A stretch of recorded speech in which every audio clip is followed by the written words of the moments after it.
Tengo un cartelón acá que dice Noelia Barral Grijera, y no es que es un personaje de la síntesis de noticias, sino que ella tiene un montón de noticias que yo ni vi ni estoy viendo. Dale, Noé. Quiero complementar un poco lo que contabas al principio respecto de el indicador de actividad económica y el crecimiento.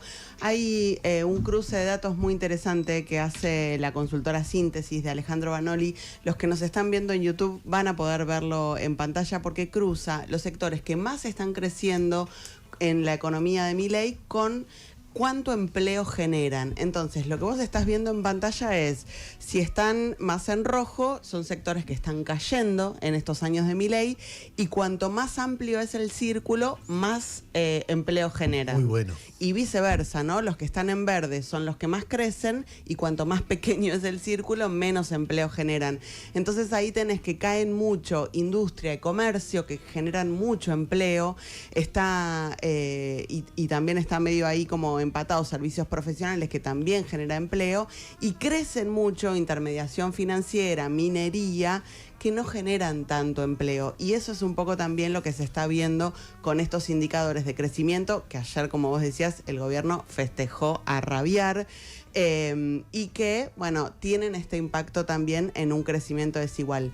Como contrapartida, te agrego, lo había dicho Silvia Neistat el lunes cuando vino, se empiezan a conocer los balances anuales de los bancos que presentan ante la CNB. Ayer sorprendió el balance de Banco Galicia, que anunció que perdió casi 88.000 millones de pesos en el último trimestre, por esto, ¿no? Por la suba de las tasas, la suba de los encajes, el apretón monetario que el gobierno dispuso para intentar que el dólar no se le escape antes de las elecciones. Entonces tenés por un lado la intermediación financiera creciendo mucho y empujando el crecimiento de la economía, pero los bancos, al menos en el caso del Galicia, empezamos a ver, vamos a ver cómo se dan los otros reportes, reportando pérdidas. Hay un estudio muy interesante de la Facultad de Ciencias Económicas de la UBA que se mete también a analizar la dinámica del empleo, y me llamó mucho la atención este dato.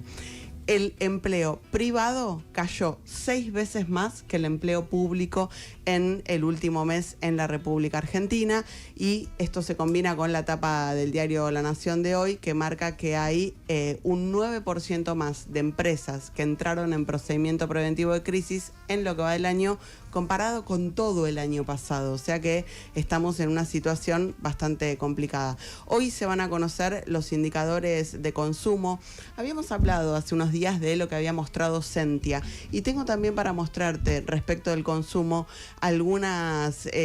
un gráfico desagregado, porque Sentia lo que mostró en el último reporte es un comportamiento, bueno, un poco dispar, con el consumo recuperándose en comercios de cercanía y perdiendo terreno o siguiendo a la baja en supermercados y mayoristas.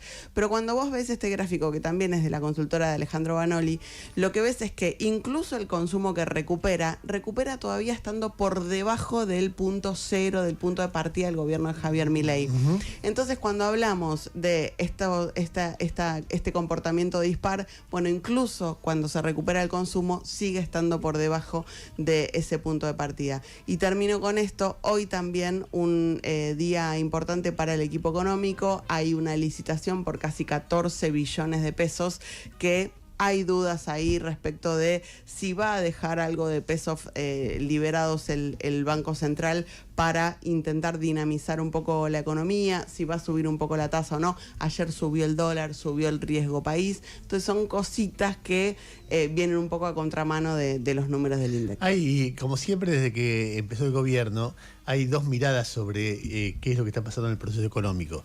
Más allá de los datos puntuales, es una economía dañada desde hace muchos años, y uno ve los salarios dañados desde hace muchos años. Una economía en transformación a la manera que puede y en ese contexto hay la mirada más oficialista que dice estamos muy bien, lo peor ya pasó. Varias veces dijeron lo peor ya pasó, pasaron las elecciones, ahora la gente tiene confianza, etcétera, etcétera, etcétera, y después hay un montón de gente que te está diciendo mirá, no cambió nada. El gobierno, ayer nosotros hablamos con Melconian en Cenital, y Melconian decía, el gobierno chocó. y el paciente estaba moribundo y apareció un médico grandote, que es Trump. Ahora vamos a hablar un cachito de Trump, algo que me parece que es muy interesante, que es Trump, y lo salvó. Ahora, el paciente sale del hospital, aprendió que las conductas tienen que ser otras respecto de eso, y las conductas no son otras. Las conductas tienen que ver con, no sé, no mirar solo el índice de inflación, generar reservas, lo que hacen todos los países para no ser una aguja al viento. Y eso no está pasando. Entonces uno se pregunta muchas cosas. Por ejemplo, ¿por qué razón no vino el crédito de 20.000 millones de dólares de los bancos que tanto Bessent como Milei habían anunciado categóricamente? Bueno, ahí hay otras señales y, no sé si ahí me conviene meterme. ¿Por qué? Porque no tienen reservas. ¿Cómo me lo van a pagar? Tienen que pagar intereses de la deuda, no sé cómo llegan los intereses de deuda, tienen un régimen muy flexible de adquisición de dólares que hace que los argentinos todo el tiempo compren dólares relativamente baratos para lo que podría tener esa sociedad. Tienen que acumular reservas además de pagar deuda. ¿Y cómo van a acumular reservas para pagar el capital? Bueno, todo eso. Entonces, ¿por qué voy a prestarle algo a alguien? Entonces dice, bueno, salvo que saque de garantía el gobierno norteamericano, y el gobierno norteamericano no salió de garantía. Entonces, vos tenés ahí, en ese contexto, que el riesgo país sea tan bajo, o tan bajo, no tan bajo como quieren, pero tan bajo comparado con lo que era, es casi un milagro. Entonces uno se pregunta, bueno, ¿cómo sigue esto? Y ese cómo sigue esto sigue siendo una pregunta. ¿Cuán sustentable? Bueno o malo, la marcha de la economía depende de qué parte tomes, cuán sustentable es en el tiempo, es una gran pregunta que sigue estando en cualquier consultor, el otro día Noé contaba, o no sé si Noé o Ale Berco, el informe de la consultora 1816, donde contaba cuántas reservas en relación a la población tiene cada país. Y nada, estamos muy por debajo de Paraguay, de Perú, de Uruguay, de Brasil, de Chile. ¿Y por qué razón los demás tienen reservas y nosotros no? Y nosotros no queremos tener reservas. Es una mirada como muy audaz la del gobierno respecto de esto, que de repente te sale o de repente chocás como chocaste. Entonces veremos qué es lo que pasa en los meses siguientes, y esa incertidumbre también afecta de alguna manera la economía real, porque claro, esas mismas dudas tiene cualquiera. Si no hay dólares, ¿cómo voy a invertir dólares en un país que no tiene dólares para permitirme llevar las ganancias si quiero tenerlas? Es una pregunta muy difícil de resolver para cualquier ministro de Economía, pero bueno, en este caso están los que están, ¿no? Hay un dato que publica La Nación ayer que me parece importante, que es lo que está pasando con los gobernadores peronistas del norte. Básicamente Salta, Tucumán, Catamarca, Misiones, no suman a Santiago del Estero, que están haciendo una liga de gobernadores peronistas para negociar de manera independiente con el gobierno respecto del kirchnerismo. Eso seguramente tenga o un subbloque o un bloque independiente en una conformación parlamentaria que me parece que tiende a ser mucho más parecida a lo que fue los comienzos del macrismo. Porque el macrismo, Massa y los gobernadores peronistas, Pichetto era el conductor de todo eso, hicieron un bloque de senadores y un bloque de diputados propio. Y con eso Macri aprobaba leyes. Y con eso los gobernadores le sacaban cosas a Macri también.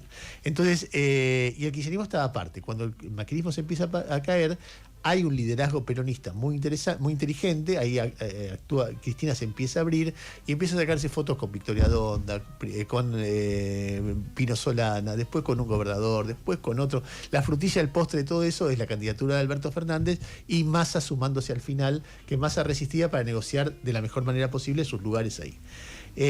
Bueno, me parece, hubo dos cosas que de nuevo colaboraron. La caída de Macri, que le dio al peronismo una perspectiva de volver al poder, y un trabajo muy inteligente de la conducción peronista.